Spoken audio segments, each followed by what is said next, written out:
All right, so I'm going to talk to the guys here for just a second. Gentlemen, I want to see hands. Who thinks they can take me? like how all of the band, yeah. Ashley, are you raising your hand? Well, little girls aren't allowed to raise their hand. That doesn't count. Okay, all right. We're having some fun. Here. It's a fun little thing, right, to think about. I don't have an ego here. I'm not going anywhere with it. I was just curious. It's a fun little thought process because, when we think about Jesus, we tend to think about kind of the Sunday school Jesus. We all have this idea of this frail, pale, skinny guy hung up on a cross, which is right. Although this Jesus definitely needs a tan to probably the real Jesus. This guy, he never saw the sun. Jesus was out in the sun all the time. Or maybe you have another image in your head about Jesus, like, because Jesus is the shepherd, so we get this image where he's hanging out with sheep, right? He's wearing a sheep like it's some kind of a scarf, like he's nouveau chic or something, Jesus. In the Bible, Jesus never had anything to do with sheep. He was never around them. He never caught them, captured them, herded them. He's a shepherd and we're his sheep, but he never had anything to do with them. I know what image you don't have of Jesus. You don't have buff Jesus. Right? My name is Jesus and I'm here for your gains. Which actually would be a really neat thought, right? Because Jesus is here for our gain, but maybe not our gains, right? You're not here to make us buff. When we think of Jesus, you probably have this idea in your head of the caring, tender, permissive Jesus. But when you read through the Bible and you look at what Jesus did and you look at what he said, he didn't do or say anything to make us think that he was caring or tender or permissive. In fact, everything seemed to be almost the opposite. Jesus is powerful. You are sitting here now because he created you. And the food that you ate and the bed that you slept in and the electricity that we're enjoying right now, all of it is because Jesus is that powerful. And when we look in the Bible, he does lots of caring things. He's a healer, and people would just push on him. Everywhere he went, he would just get swamped by the throngs of people. So much so that when he would go and he would hide, he'd hang out in a house, people would climb up on the top of the roof and they would pull apart the thatch and they would lower down their friends just so that Jesus would touch them. Because if Jesus would touch them, if he would just touch them, they would be healed. So they would do everything they could to get into his path. And when Jesus came across demons, and he came across many demons, they all bowed. And they said, "What have you to do with us, Son of God?" In fact, one of my favorite stories is when Jesus comes into a distant land, and he comes on shore, and there's this guy. And he's been enthroned, he's got demons in him. So many, they don't even have a name. Jesus asks him, "What's the name, demon?" And he says, "We are Legion." And this guy, he's been raving lunatic for years. He's running around naked. And the village people actually tried to take some chains and lock him up. But he broke through the chains. That's how powerful these demons were. This guy was foaming, raving lunatic, and nobody could stop him. And Jesus comes up to him, and he pulls the demons out of him. And he sends them off into some pigs, and the pigs go run off a cliff. And this guy is left a normal dude. And the village people get wind of it, and they come and they see, and they freak out. Because that's what happens when you see God. When you see Jesus, you freak out. It doesn't make sense. How is this a being around? In fact, it happened again when the disciples were in a boat, and they're in this boat, and the boat's going to capsize, and all of a sudden, everything's going to go bad for the disciples, and they're freaking out because Jesus is asleep in the boat. And they wake him up, and they say, "Hey, we're going to drown." And Jesus gets up, and he probably does like a little stretch, and he calms the wind, and he calms the waves, and the disciples freak out.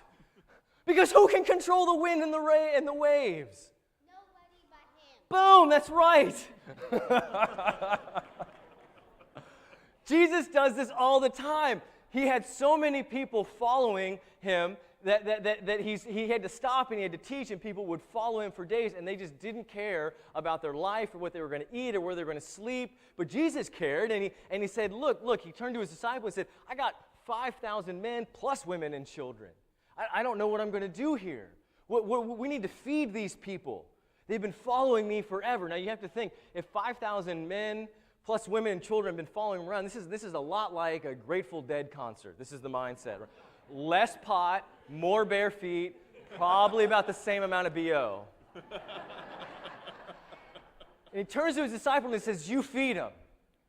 They say, how are we going to feed him? He says, what do you got? He said, well, we got a couple fish and we got some bread. He says, that'll do.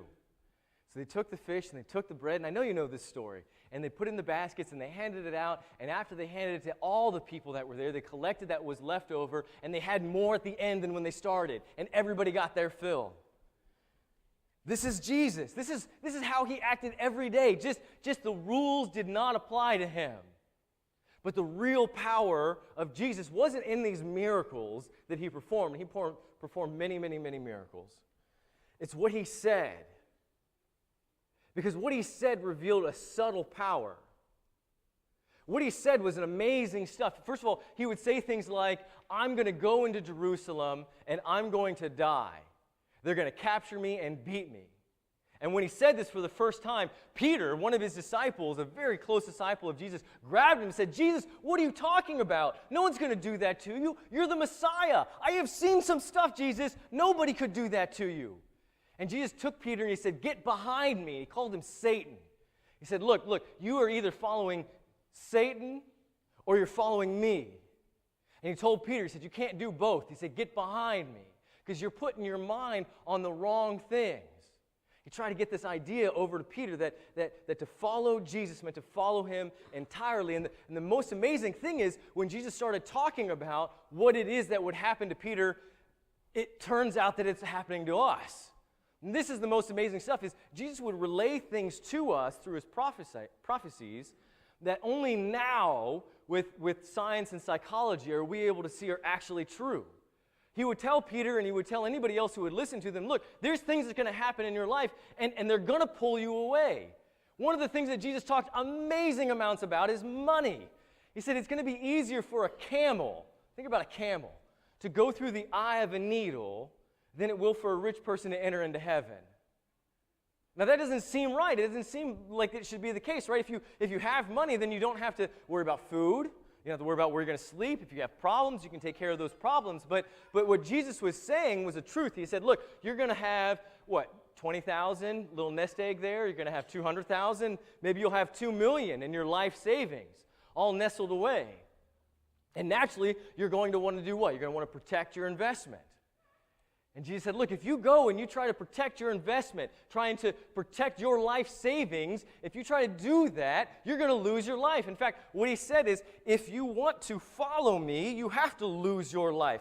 Those who would save their life will lose it. Those who would lose their life for my sake and the sake of the gospel, Jesus says, those are the ones who will save it. Because when you have $20, $200, $2 million saved away, you don't want to just give that up, which means you'll be following the wrong things. We don't like to think about that Jesus. That's a hardcore Jesus. That's the one that we don't want to hear, but Jesus was hardcore. I mean, right up to the end. He walked right into the belly of the beast. He went into Jerusalem. He knew he was going to go into Jerusalem. He told everybody he was going to go into Jerusalem, and he did. He went right into Jerusalem, and what did they do? They grabbed him. One of his own, one that he loved immensely, Judas, grabbed him and took him to prison.